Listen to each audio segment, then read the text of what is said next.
Welcome, Flow Riders. I'm Luis, also known as Mr. Camera Junkie, the producer of The Flow. And today we're going to give you a little bit of a behind the scenes tech check look at things. And if you were to be calling in, as we will be having some of you call in a little bit later today, this is pretty much what you're going to be looking at as far as the tech check. So right now, I have Doc Rock on the line calling in. And let's go into live demo real quick so that I can show you exactly what this looks like. So now you're seeing what I see as a producer. And the first thing that we're going to do is we're going to answer Doc Rock's call. All right. And there he is. And right here from the producer view, I'm just going to add him in. And now he's on live with everyone. So right now we're in live demo mode to show you the behind the scenes, showing you the interview window, and how you would bring on a guest. And now once they're there, you have complete control of doing whatever it is that you need to add them to any scene. They're just like another camera, easy as pie with Ecamm Live. So what's up, Doc? I've never heard that before. No, it's good. It's good. It's an awesome morning. Yeah, I think the thing that everybody gets, I don't want to say wrong, but it happens way too often. So many people do their shows without doing any form of tech check, and then they have an absolute meltdown when things doesn't go right. So yeah, and today I was gonna start doing things so that we didn't have a meltdown, and then realizing that's what we need to show. Right. So that's the important part of this whole thing. Think about this, folks. If you go to the airport, if you're standing in the waiting room at the airport, there's somebody running around on the ground with a vest and then the flashlight, right? And he's going to every individual thing on the plane and he's doing all these checks. And they do that every single flight. It doesn't matter, even if it's just a short hop. You know, in Florida, how you can go from like Orlando to, say, Jacksonville in the plane or whatever. Like even a really, really short flight, they still going to stop and check the plane every single flight, right? Or like in Japan, they check the train every stop. Like they come out, you know, they look down the side. They got like 3 people on the platform waving their hands to let you know that everybody's inside the train. And then the, what do you call that dude? Conductor. Mm-hmm. The conductor will wave at those people and then he'll look forward, nothing forward, but he gives a hand signal forward. And then he does a up to the controls that are here and he points to the controls down there. Then he stands in position and unlooses everything. So I suggest you see a video of it because something as simple as fully automated train, but they check every single time. And it's a series of hand gestures, but it's amazing because with that level of checking, you do yourself a lot of favors. So now, because of my time in Japan, I have a thing when I walk out the door where I go phone, wallet, keys. And I do the check every time. Phone, wallet, keys. Okay, go. Is that a Japanese thing? Yeah. Oh, that's funny because I just kind of incorporated that into my life as a routine. Like I gotta have my keys, gotta have my wallet and my phone. These are the essential everyday carry items. That's very interesting. Yep. But I do like the analogy of like prepping for the plane or for a train because even though it's so commonplace in our lives, the redundancies and the double checking for everything that you have to do. And I believe certain planes have to have a fail-safe system within their engines themselves, just in case something were to go wrong through all the tech checks. So it's very interesting. And I like that analogy a lot. Well, you know, the one that will probably most people know, I know you don't fly as much as we do, but like when they do the announcement about the seatbelt and where the cushions are and how to put on your mask and, you know, jump out the window over here and, you know, the exits are here, and here. If they have to like drive down the runway because they're about ready to do that, and then let's say there's a false start, right? For whatever reason, they got to loop back around. Somebody stole their runway. They have to start all over again. If they shut the engine off and then turn it back on again, they do that entire thing again. Even though everybody in there has already heard it and not a single person has stepped foot on the plane, nothing. They do the entire thing all over again. And I've experienced that. Yeah, you know what I'm saying? Yeah, well, anybody who flies American has experienced it a lot. I don't remember what airline, you know, when I was going to Puerto Rico last, but yeah, exactly that. Like, didn't we do this? You're just like thinking it's a deja vu, but no, they have to go through the whole procedure and show you how to use the life vest and do the whole thing all over again. Yes. You know what? Rich is chiming in the chat, and I know a lot of you guys will be listening to this at home and you won't have access to the chat, but that's why you should come to the live tapings. Rich is mentioning something in the chat because Rich and I both come from publishing world as far as being a designer in publishing. And in publishing, there was something known as a pre-flight check. Because back in the day, you had to make sure you sent all the fonts and all the graphics. There wasn't PDF yet, right? So whenever you sent something to go to get pressed, like print production or pre-press is what they call it, pre-flight check is part of pre-press. So you would look at your page and you go, okay, I got all these graphics are in this folder. All of the fonts are in this folder. Any PostScript files are in this folder. And then you check everything and make sure it was all good. So yeah, same thing. Because you've definitely seen ads at some point in your life where it's like, there's something missing from here. Why is there just a space right here where there's supposed to be a picture? That was somebody who failed pre-flight check. And there used to be relatively expensive softwares to do pre-flight checks for your print productions before PDF became big time. Yeah, very cool. Well, you see, like right now, to everyone, it just seems like we're just shooting the breeze because we are, and we're just having a conversation. But at the same time, while this happens in the 15 minutes before every episode of The Flow, I'm at this time adjusting Doc Rock's audio levels. I'm making sure that he's framed correctly. And even though that this is what you're seeing, I can even have a preview mode where the conversation will continue and I'm actually building out all of the actual scenes that we're going to be using for the episode. So to give you a little look of that, I will literally just move to the next scene. And right there, you're just seeing the empty, Doc Rock and Katie Fawkes. I actually made a copy with my name on it and put my face in there already. So now when I get to this screen, I just hit on that edit pencil and change this to Doc Rock. And now, boom, we're there. So if I were to remove this from the live demo mode, now you're just seeing basically the production level of The Flow, and we could continue with the conversation. Very cool. And one thing, if you in live demo mode, can you show your sound levels just to give people an idea? Oh, yes. Of where it should come in? Now, this has been a little bit of a conversation inside the group. And I just want to say that if you are in here and you're looking at your sound levels panel, right, you can see where the meter is. And just as I'm talking, it just starts to blink yellow. Now, we don't have broadcast meters. And you know what? It's not that big a deal. We got a lot of people that freak out, well, it doesn't have meters. I don't know how loud it is. I don't know. Maybe because I've done this well over 1,000 times, I know exactly what it is. So if you've only done it twice, I'll forgive you. If you've done it more than 20 times, I don't forgive you because you should know by now exactly what it is. So that means that I know exactly what I have to do to the audio once it lands on my computer to make it ready to go. But honestly, this is where it is. Now, I think part of the reason why it causes somewhat of a meltdown to people who swear they know what they're doing is, people have different ideas of like how hot it should be when it comes in. If you look at most really good digital recorders, they're going to fall somewhere between -12 and -9 sort of out of the gate on pro level recorders. And then you're going to do a normalization on that, which means to run it through a quick filter that says make all of the audio even, right? And then you're going to add a little EQ, then you're going to add a little compressor, and then you're basically done. I add a limiter, but whatever. That's getting a little bit technical, right? As long as you're kissing that yellow, you know for a fact that you're in the right range. And if it's not kissing that yellow, you probably can come up a little bit. Now, you notice we're kissing the yellow. We're not blasting the yellow. Now, everybody hold your ears. Rich, I'm giving you fair warning, but here goes. But if I start yelling all of a sudden, look at that. I'm not even punching out of the yellow.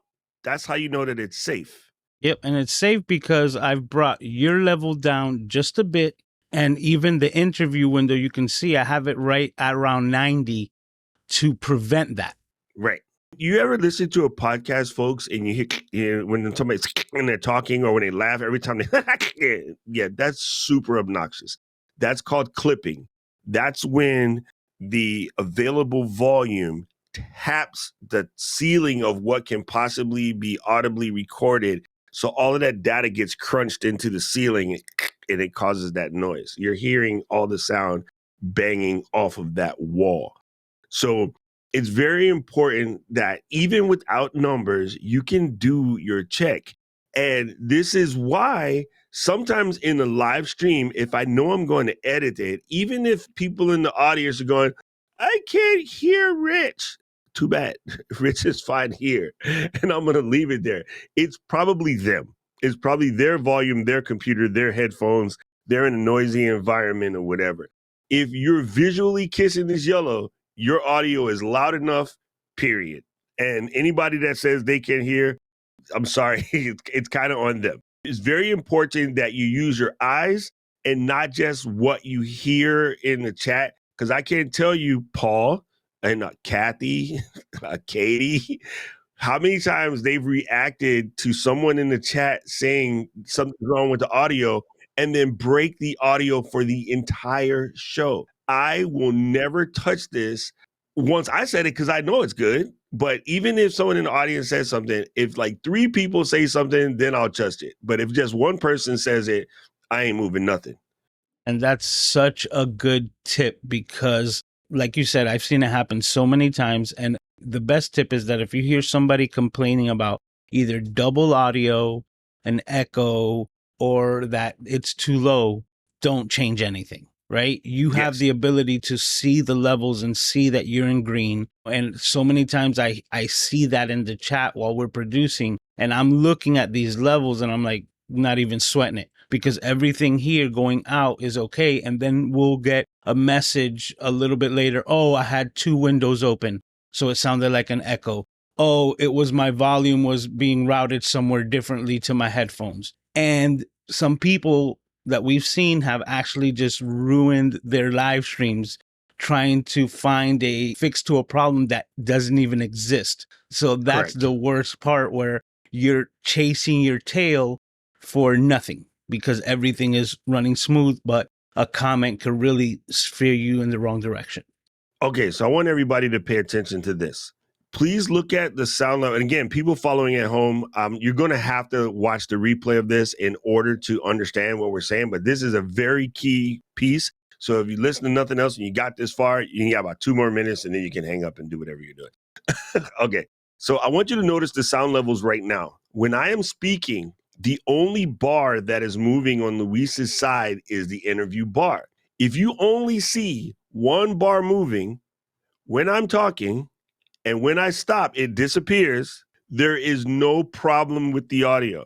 If every person in the chat says they hear an echo, but you only see one bar moving, the interview bar alone, there's no echo.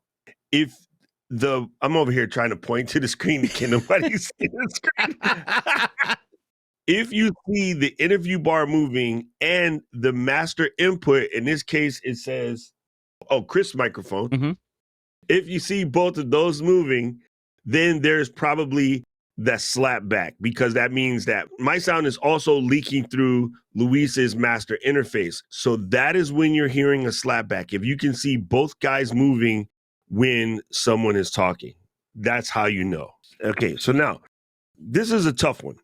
You can monitor the levels on your interface, in which case both of us are using Rodecaster Pros. But I would say the one that matters in this particular case is the Ecamm one, because that's where your recording is going. You monitor the levels as what's going to the recording. Now, this can cause some confusion. I never use the built-in audio monitor in Ecamm, which is at the top in the output window. There is a monitor option. I never monitored that. I never even listened to it for 1 second to see how it's going, because I've done this enough time that I trust the soup.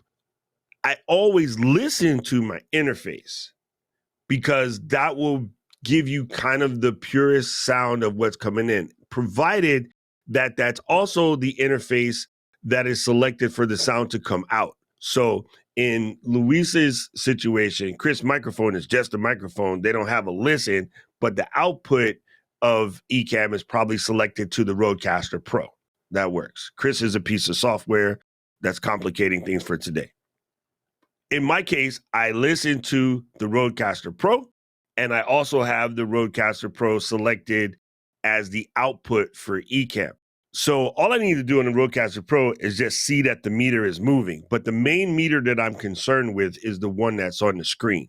And if the one that's on the screen is just kissing that yellow, like, it's perfect. I don't have to do anything. I don't even have to worry about the Rodecaster Pro, right? It's doing exactly what it needs to do. So you are cognizant of what the levels are on your interface, but in reality, for podcasting, you're kind of sort of paying attention to the level that is built into Ecamm because that's giving you what's being actually recorded. Yeah, as the producer, you're using Ecamm or I am as my production vehicle. So anything that I have is going to end up in this program, and that's what's going to be broadcasted out. So whether it's coming from a Rodecaster Pro, whether it's coming from just your USB microphone, whether it's coming from your camera, everything that's leaving Ecamm is what your audience is going to see. So that's what you have to pay attention, that if your audio levels are good in your sound levels window here in Ecamm, then you're good to go. All right. The other thing that I think we should talk about, one thing Luis does, which I forget to do to this day, I'll honestly admit that. Luis will run through every scene to see what it looks like. Mm-hmm. It's part of your tech check. I do this about 50% of the times. Other times I'll straight up forget. And then I'll get to, wait, that's not supposed to be there. Not that big a deal to me. I don't think that it's supposed to be perfect, so I don't care when it's not. But there's a bit difference, right? Because I'm the same way in my own live stream where it's like, oh, that wasn't supposed to be there. And you just fix it on the fly. But as the producer, as the man behind the scenes and making it as easy as possible that I can for my guests, being you and Katie, I make sure that all of those things are taken care of so that there is no issue. And a good example of this was when I think it was a couple of weeks ago and you were doing the Instagram live at the same time with the Flow podcast. And I was able to quickly pull up your live stream on my phone and then connect it to my computer and then bring it onto the screen for all of the Flow riders to be able to see what you were doing on Instagram within a moment's notice, just as another camera. Having that forethought of being able to understand how all of this works to produce the best and have that problem solving mentality on the fly is like very important and a really cool skill set. Right. And this is where the idea of going through all your scenes is making sure that everything is where you think it should be. That's part of the pre-check. So you want to go through every scene and just double check it, make sure everything is in position, things are looking the way you expect them to look, like the whole 9 yards. So maybe you should just show them real quick how you go through your scene. All right. Well, you see, like right here in this scene in particular, because I'm so close to the camera and this is like my scene, my head is kind of bigger than Doc Rock's head. And most people won't even pay attention to that stuff, but it's the rare occasion that this happens. It's actually big. That head is massive. Man, you are 6 foot something up there. I'm over here in the 5'6" range. Don't even play with me. But let's go. So what I would do is I would actually go into Doc's window here in the camera switcher, and I would just go into his effects window and I would click into the zoom. Oh, I have my scene locked, which is another good tip. Always lock your scenes once you have them set up. But because we're going to be adjusting some, we're going to unlock the scenes. And then I'm just going to adjust the zoom on Doc, then address it. And now it's more even keel, right? And then because he's centered, that's a good scene. I will just close this window.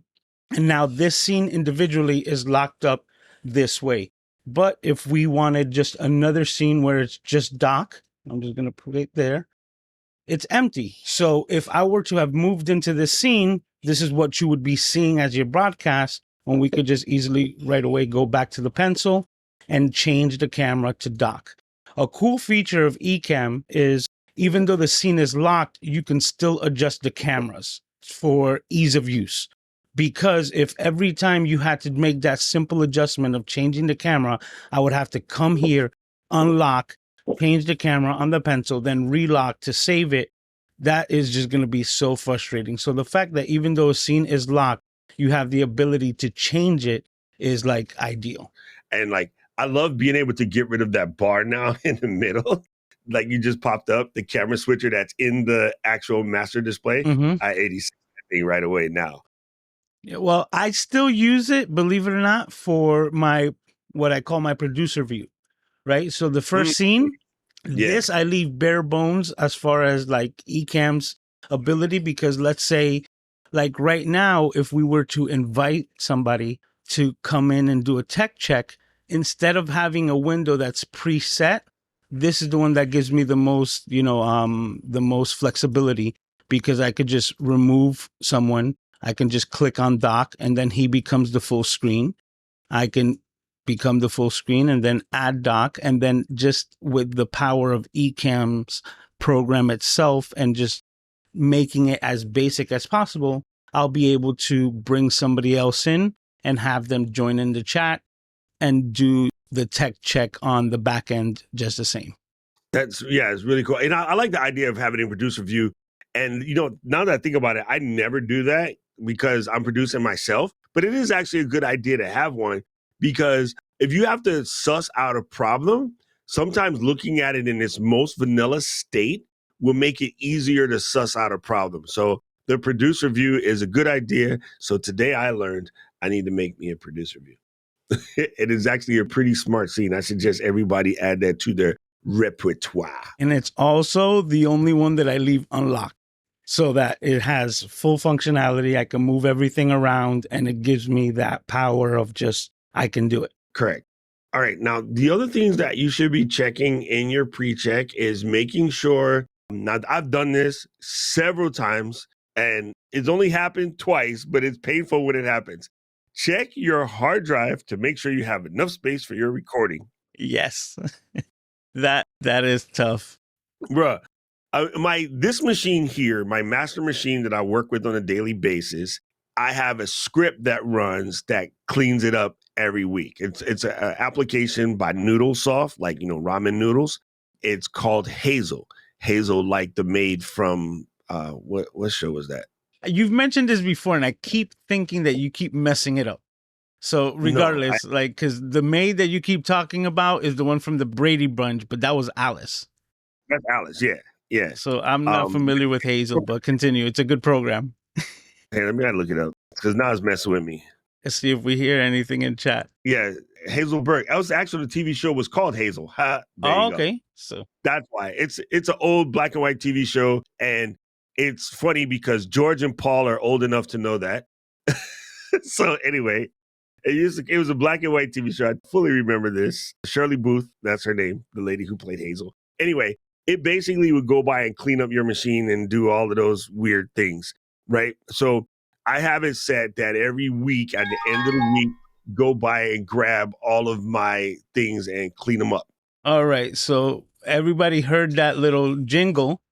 And that jingle is because we have our first person doing the tech check. So going back to live demo, we got Big Rich, yo. All right. And you see right here, I'm just going to add him to the mix. And so easily in the producer view, we have Rich on screen. How you doing, Rich? Fine. How you guys doing? Doing good. Now I'm just, checking your audio levels and you sound good. You look good. How are you today? I'm using my Mac microphone because this is not my setup. My setup's behind me. But I did find some headphones, so I've got that part worked out.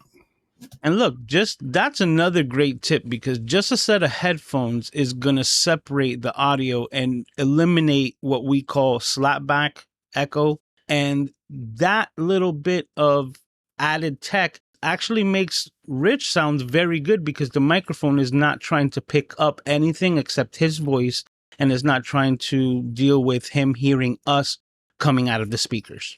Yeah, and also I had to turn the audio off on your stream, so I made sure to do that before I got on as well. Because that'll happen if I turn this on. You'll start hearing yourself, and we start hearing the system audio.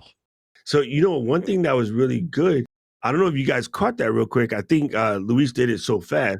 But when Rich first came in the window where it says big promo in the small interview window on the right side over there, when Rich was first talking, it pegged red for like a split second. And then so Luis pulled it down just a bit. And now when Rich talks, he's at basically the same level I am. Now, it might sound louder. Now, this is important because a lot of people say, oh, so-and-so isn't as loud as so-and-so. Right now, Rich is going to sound louder than me because he's using a smaller microphone that has less frequencies. So all the frequencies are packed into a single channel, right? It's almost like being in a tube. So it's going to give the impression that he's louder, and that's because it's not spread across of a range. And so it's that's just a higher frequency, which your brain perceives a little bit faster than, say, the lower frequencies. And so it sounds louder, but looking at the meter, it's not. Yeah, and when it comes to frequency, it also has to do with their voice because Yeah. your voice is so deep, Doc, that, you know, while you're having conversations with Katie, sometimes I can pull your audio all the way up and Katie's down and it like sounds almost even. And sometimes you're still lower because of the simple fact of the resonance of your voice. You think about alerts. You ever notice that alerts are always high pitch? High pitched, right? yes. So like your seatbelt thing, or the one when someone pulls the fire alarm in the building, Mm-hmm. sirens, like they're all high pitched on purpose because your brain just reacts to that a little bit differently. And Rich is loud because Rich is like 6'8", so it just booms around in his giant chest. I'm loud and I'm proud, brother. That's exactly right. That's right. He's Texas loud. So But that also has to do with sound frequencies, and the Yeah, higher yeah. pitch frequencies actually travel further than lower bass sounds. So that has to do with everything when it comes to audio. It's a good idea during the setup again. You'll notice that in the interview panel right now, Rich and I are still coming in that one green line on the sound panel, but individually, like right above Rich's head and over here for me, there is this line. This is where you control the individual volume. Man, I'm good at this. Take that, Stephanie Lou. That's where you adjust a person's volume for each individual person. So that question comes up a lot. Can you control the volume for each individual guest? And the answer is absolutely. Yeah, right there. And what I did right now is I just brought in the preview window. And the preview window is basically what you would be displaying out as your broadcast. But because we're in the live demo mode right here, I wanted to actually start changing the scene. So Doc and Rich could continue having the conversation and it would flow. And in the background, I would actually start setting up like a new scene. I'll take this one just to make it easy, as the live view, as you can see on the bottom right-hand corner, is still going out. What I'm going to do to make this easy, I'm just going to remove the names. So I would just basically go to this and just exit that out, exit that out, exit that out.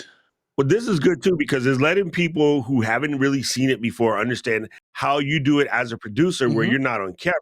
Like if it was just Rich and I recording today, like this is what Luis does. He basically sets the scene up. We both call in, and then he has it where Rich and I would be on camera. Luis is off camera doing all myriad things in the background.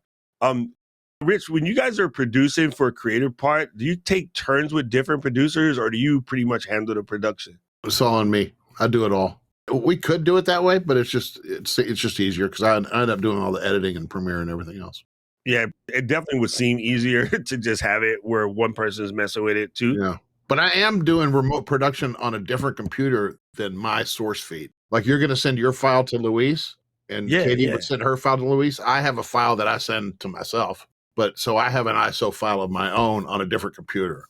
Oh, interesting. I like that. Because we didn't want to get involved with somebody having to produce something because maybe they'll miss part of the conversation and not be part of the conversation. So we wanted to make sure that everybody's focused on the circles and then we edit after the fact. Oh, that's brilliant, actually. Right? If you since we're not doing it live, we don't have to worry about live switching and all that kind of stuff. Well, just to finish up with this real quick, as you can see on the bottom right-hand corner, we're still in that producer view. But I've set up the window and we're in preview, so the last step would actually be to hit publish. And as soon as I hit publish, that now becomes your broadcast view, and everyone is seeing the 3-head overlay with the nice graphics in the background. The 3-head overlay sounds like one of them horror movies on Saturday mornings back in the day. It sounds like sounds like another kind of movie you'd see at one of those theaters in the wrong part of town too. You know, to be correct, I would have to add talking head overlay, and it just didn't feel right. So That's another one, talking head. I don't know. you know, because like heads, at least it sounded technical. Like VCRs used to have heads, right? And like this is a 4-head VCR. So I just left it in that realm. And when you do the tech check for yourselves, Rich, like, is there anything that we didn't cover that something you do every time that, we might have missed? No, we probably don't go to the extreme that you guys do. I don't know why we don't, but we're pretty casual about it. If something's not working, we know to just restart everything and it probably will work. And so that's kind of the rule. But it always seems to work most of the time. Yeah. It's really funny because like people get mad when you tell them to do that. But the amount of times that I've been getting bitched at, cursed out, whatever. And I'm just like, look, man, at this point, just restart it. It restarts and it works. Oh, I'm like, so. Yeah, we all know that. In fact, while we're in the middle of a recording, if something happens, we all know the situation. So we just, if somebody's having an individual problem, they just restart. And then we just keep talking and keep the flow going, And then we try to, and then when they come back, they come back. So. Like right now, if I was to go away, you would just see me turn to black on the screen, and then I would come back in. It's just the way Ecamm works that way. It's pretty good. And I would probably come right back in the same spot with Luis not having to do anything. You may try that? Yeah, if you want. Hang up and I'll come right back. You see, he just disappeared, and because of it, I would just move into the previous scene where me and Doc were already still set up. And now we could just continue the conversation, and we wait for Big Rich to join. And once he does, he'll be in the same spot, and we should be able to go into the next scene and move right back into the conversation. The goal is to stay in that scene, but that's fine. Oh, it was the same thing because I showed you leaving. But you switched out of it. You switched it to up, but that's cool. Yeah, that's what I was explaining. Like you weren't hearing it because you were off of the line and you had turned us off. But I was in your browser. I was seeing it on the YouTube thing, so I saw what you did. And like I explained was just that. Okay. Even though you left, I would move into this scene to keep the conversation going. Oh, I see what you're saying. And then when you come right back in without me even touching or adding you into the scene, I just moved right back to that scene and you're right back in the mix. Yeah. But it works out pretty good. I think that's one of the coolest parts is that it puts the person right back where they came from. Mm-hmm. That's a big time saver, which is also why, like in the bottom, you look in Luis's camera switcher where he has a guest, it legit has Rich's name as one of the cameras. So switch to A/B side. So what I do is I actually put me on camera D, down that one, click that, put me on that one, and then go to like camera B and then put Rich on that one. You know what I'm saying? And so the B for Big Rich, the D for Doc Rock, right? This is what I do. I phonetically put my guest there. I put Paul always calls in on F for, never mind. I won't call him an F head. For fun. Favorite. I say it for friend. I put my guest on camera F for friend. That's the reason why. And so I always know that whenever I build a scene, I build it with camera F as the guest because that's going to be for my first guest, and I put everybody else after that. But in my brain, I could just do it quickly by using the camera switcher. And then now if I ever have to build a scene in advance, I will already know where I'm going to put my people. So when I designed the show that we're using now, and I sent it to Luis, I sent it, and in my notes, I said, make sure that Katie is guest 1, and I'm guest 2, because that way the scenes will never break. After that, we came up with this version 4 that has camera placers, which makes it easier. But in the beginning, I legit even told Luis in the instructions, if you will, and my instructions are funny. I make them as folders in the folder. So even if you say, I didn't read the file, you didn't have to read the file because I named the folder with the instructions. Which also helps because when you're looking for it, you understand, be like, where's that folder that Doc sent me? It's a lot easier to find. Yeah, that's an old school Mac trick, right? There'd be a folder that's named move these to applications, dash, dash, dash, and the arrow. And then there'd be 3 icons there. And it'd be like, move these into preferences. And then so that's where I got it from. I literally got it from old school Mac programs. And you know what? I like that idea because I have my A/B camera set up for my own live stream because when it comes to producing the flow, I just have you and Katie come in as guests. But It's almost like the way that you used to assign external hard drives to your old computers, where you could just assign a specific letter so that when you would put in, and I'm going there, a floppy disk drive in there, it would never PC stuff. confuse it. Yeah, I'm We don't speaking have to Paul, right? He's like, oh, no, I'm saying we don't have letters on the Mac. That's a PC words you're speaking. We never had no drive letters on the Mac. no, that's what I said. Going back from the computer days, well, I guess that's the way that I said it. But my PC days, that you could assign drives like that so that there would never be any confusion, no matter how many drives you would add onto it. And doing that with the cameras is pretty much the same effect. I like it. Correct. Yes. And it makes life just way easier. It just does make it way easier. So I fully appreciate that. Another tip that you could use with the AB camera, which I actually have done, which is I've created an entire show for someone, and then I can export the profile. And because I've set up all the cameras with AB, I just send a simple set of instructions to say, hey, make sure your first camera is set to A, make sure your secondary camera is set to B, and you're good to go. Because how all the scenes have already been set up with the corresponding letters, everything falls into place. It's dope stuff. I think the cool thing about doing one of these is just giving people sort of I'm laughing at Edith's damn comment. It just Yeah, broke my face. what's a folder drive? I love it. Doing one of these is a really good way to just finally understand that you have a lot more control than you think you do. One of the things that I'm forever trying to explain to people, when they have a problem, is that I think about it like this. I think the program itself, meaning Ecamm, doesn't have coding in it to do all the nefarious things that people want to say that it did to their stuff. In other words, there's no programming language in there that says, here, cause an echo. If you're getting an echo, it's hardware. It's almost have to be hardware because there's no code line that says, let me generate a slapback to irritate the heck out of this person's audience. It's hard for people to wrap their head around that. Like, it doesn't know how to do that.